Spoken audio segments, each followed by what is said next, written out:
Hey everyone, welcome to today's episode. This is going to be a shorter episode. I'm answering a reader's question. So, Matt emailed me a few weeks ago, and I wrote this down because I thought this would be a good podcast episode.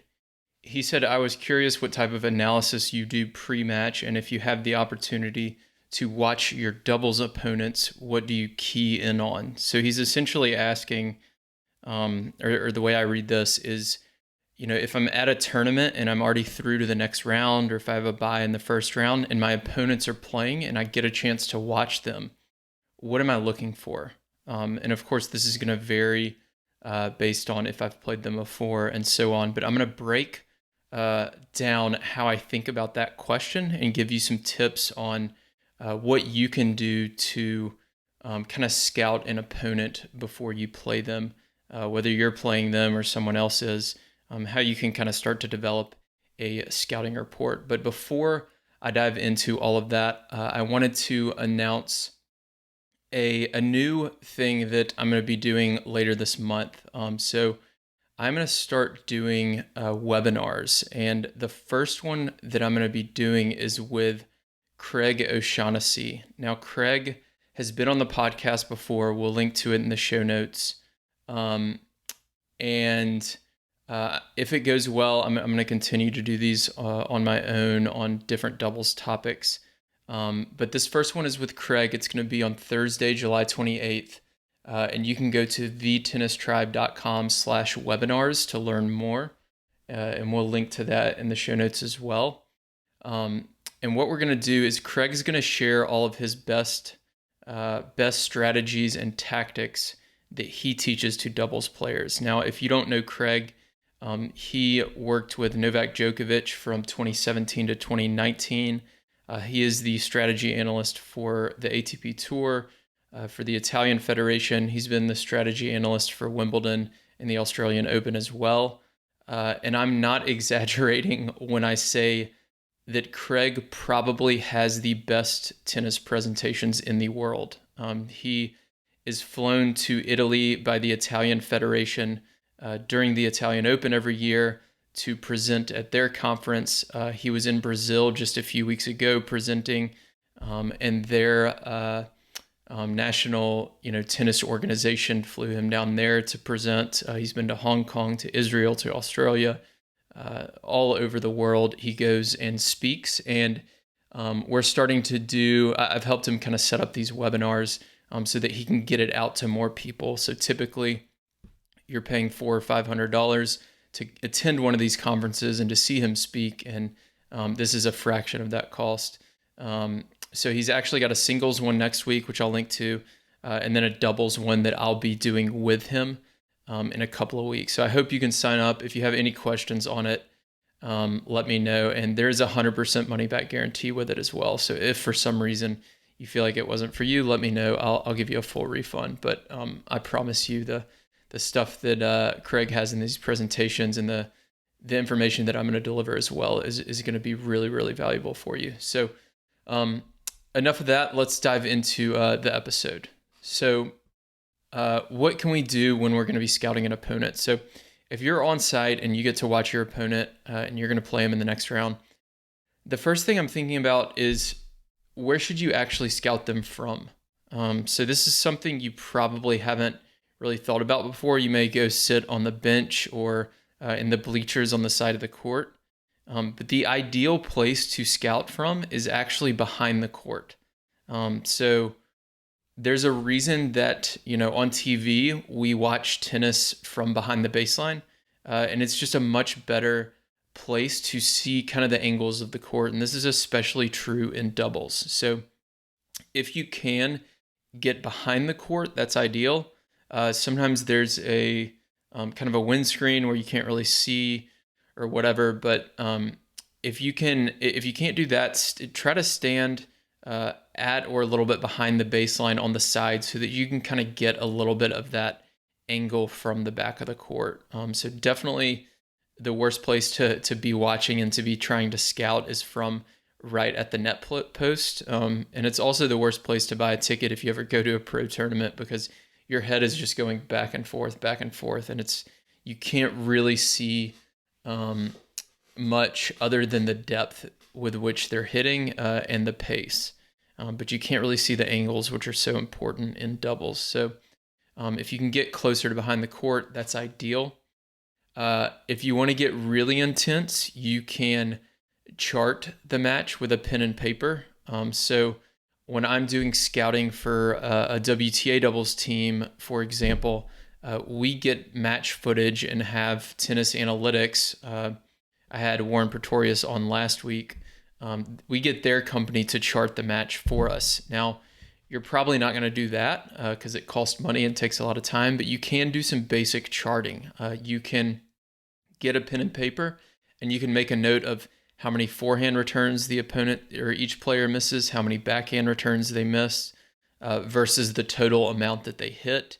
To find an error rate, you can figure out, you can chart serves, are they serving wide or down the tee? You can make a note of that on the deuce and the ad court, things like that. So if you have questions about how to chart, reach out to me. I can give you a little bit more advice, but that's a little bit extreme if you wanted to go down that path. But if not, if you're like me and don't get paid to play tennis and don't really want to pull out a pen and paper and chart every time, then what should you do? So the first thing I like to look at with an opponent is returns. The serve is the only shot that we can control. So I really want to know, where should I be serving to each of these players? So what you want to be looking for is their forehand versus their backhand return, which one looks more solid, which one looks more comfortable. And this doesn't always mean the one that they hit with more pace is the better return. So in a lot of cases, their forehand return will have a lot more pace and they might hit a few big winners, but it might yield a lot more errors as well. And it might be overall the weaker return. Maybe you give up some of those winners to win a higher percentage of points because they're going to commit more errors on that forehand side. So it depends, though. For every player, it's different. But look and see which one is better for them, see which one they're more comfortable with. Look at their contact point. So are they stepping inside the baseline or are they hitting from at or behind the baseline? That can help determine your serve strategy. For a lot of players who like to step forward and inside the baseline, I try to focus on depth on my serve so that it's a little bit more difficult for them to pick up on, and it kind of jumps up on them a little bit more quickly. Look at the direction that they're hitting their returns. So if they're hitting their forehand return cross court every time and high over the net, you want to be looking at the height. Then you'll know, okay, let's serve wide to their forehand and then call a poach because it's a pretty easy high ball over the net that you'll be able to put away. So are they able to hit their forehand and backhand both cross court and down the line, and then consider the height, and then see if they like to lob. If they lob a lot of returns, then you need to work with your partner and create a game plan for that. When they lob you down the line in the deuce court, I'll be able to cover that. Or can you shuffle back and be ready for an overhead? Or should we, worst case scenario, play two back on my serve if they have a really good lob? So look for that on the return and work with your partner to create a game plan for both the deuce court player as well as the ad court player. Next, we want to look at serves. So what serves do they like? A lot of players might have a preference on, for example, in the deuce court, maybe they love to hit their wide serve. So from the beginning of the match, you might start out with 1 foot well inside the doubles alley to take away that wide serve. Now, keep in mind, as I'm talking through this, and next time you're out there scouting an opponent, we're looking for places to start. We're not setting these game plans and sticking to them at all costs. I've got an older podcast that we'll link to in the show notes called How to Create a Game Plan and Make In-Match Adjustments. So you want to be making adjustments if some of these things don't work. Oftentimes, I will see something when I'm watching a player play, And then when I get out on the court for whatever reason, it wasn't what I thought, because I'm getting more information when I'm on the court than when I'm watching them from off the court. So keep that in mind. But what types of serves do they like? How can we take some of those away?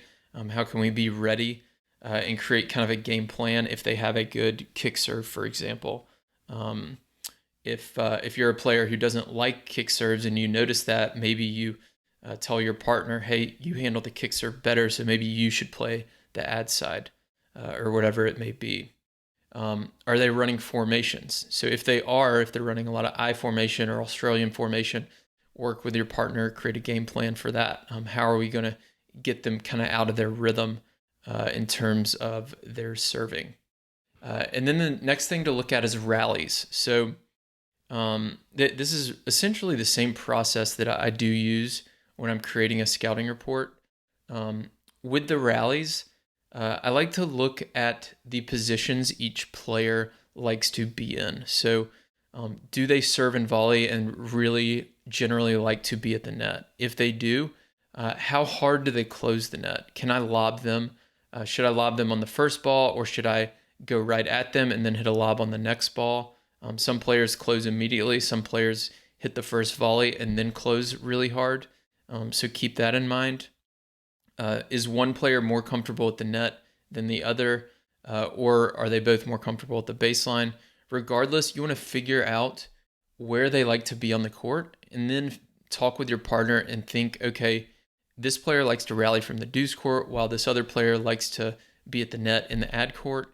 How can we get them out of that situation? It may be a lob down the line from the deuce side where you lob that player in the ad court, and then the deuce court player has to cover it. You may want to just hit down the line more and go for that down the line winner a little bit more often when you have it. Maybe you want to approach the net to add a little bit of pressure to the baseliner. There's a lot of different options, but regardless, what you want to be doing is looking for their comfort zone and then figure out how can you get them in a position where they are less comfortable.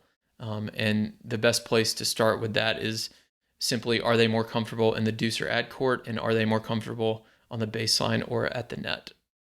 Another thing you can look for, this will kind of depend on your experience level, but you can look at their technique. So some players I'll see, they have a really super Western forehand grip where they have trouble getting under the ball. So in that case, you might want to hit them a low slice. And again, this is something that you'll start with, and if they make an adjustment and beat you on it several times in a row, then you need to make a counter move, right? So in general, when I see a super Western forehand grip, a low slice often works, but some players don't have an issue with it. So you do have to make some adjustments there, but look for technical issues.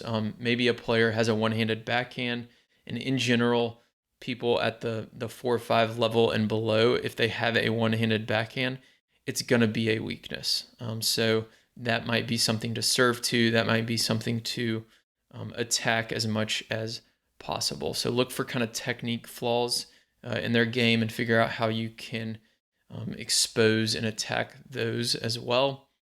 And then the next thing is think about the matchups. So I talked earlier about their comfort zone. Do they like to be at the net or the baseline?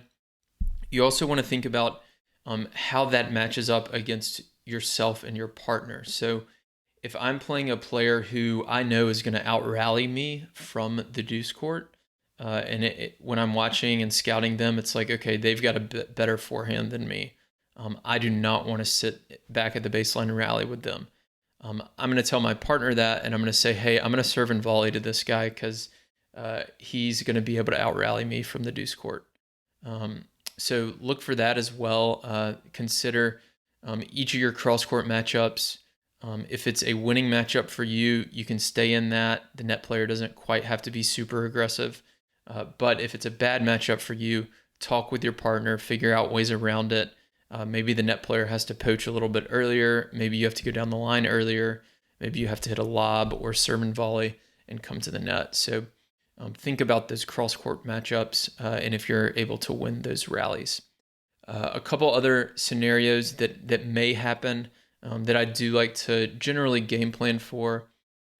When the opponents are both up at the net, which player are we going to attack? So is there a weaker player on the other side of the court? And this kind of applies to the net and the baseline, but I like to do it particularly if they're both up at the net or if they're both at the baseline.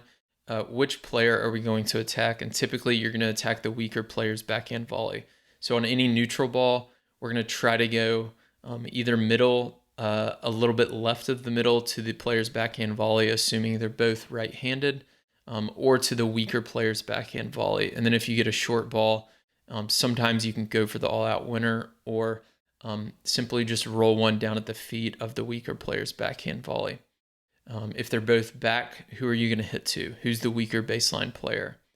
And then also, if the opponent serves and volleys, how do you want to counter that? How do you want to return against that? So if you're comfortable hitting a low, solid cross-court return, go with that and see if they can beat you on the serve and volley. If you're comfortable lobbing down the line, you can try that. There's a lot of different options, but regardless, the point is you want to come up with a game plan if they do like to serve and volley. And then the last thing is once you actually get out onto the court and start to warm up, you can kind of look for some tendencies. And one of my favorites that Peter Lebedev's, who I had on the podcast before, he's the director of the Dallas Open ATP tournament here in the DFW area. He mentioned that when you're warming up serves, you can watch the opponent and hit a couple body serves at them and see which way they turn to try to stop the ball or to try to return the ball. And then you'll know they're more comfortable turning that direction and they're more comfortable with that return. So then you can use that to your advantage and kind of hit a body serve to the other side to kind of force them into a difficult body serve or serve out wide or down the tee accordingly. So you can look for that. Look for other things in the warm-up, like, is their forehand or backhand ground stroke better? Do they prefer, how close to the net are they volleying during the warm-up, things like that. So hopefully this helped. If you have any questions, definitely reach out to me. But this is a good topic. Thanks, Matt, for bringing this up. And it's a thing a lot of people, I feel like, don't do, but this is how I think about it. So hopefully this helped. And again, definitely check out the webinar that we have upcoming. I'm really excited for it and hope that you can attend. And yeah, that's it. So I will talk to you all in the next episode. Thanks for listening.